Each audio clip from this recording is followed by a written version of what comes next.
წმინდა გიორგის სადროშო საბჭოს წევრებმა საპროტესტო აქცია გამართეს რიყეზე. პროტესტი ეხება 100,000 მოწამის მოედანზე დაგეგმილი ბუდა ბარის მშენებლობას.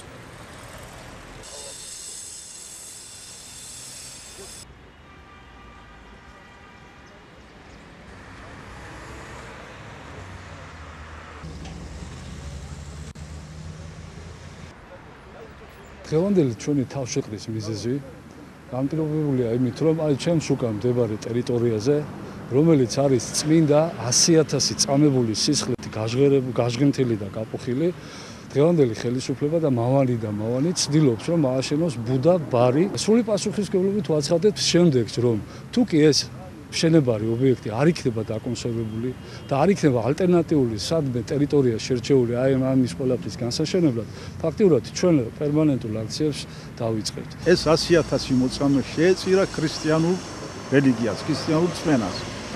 აი ამ ადგილას უნდა აშენდეს ამ 100,000 წმინდა მოწამის სახელობის ეკლესია. ამ დღეებში გავრცელდა ინფორმაცია, რომ მაგიერ უნდა ჩაენაცვლოს ამას ეგრეთ წოდებული გასართობი ბუდა კაფე, ბუდა რესტორანი. აი ზუსტად ამისი წინააღმდეგ შევიკრიბეთ ჩვენ.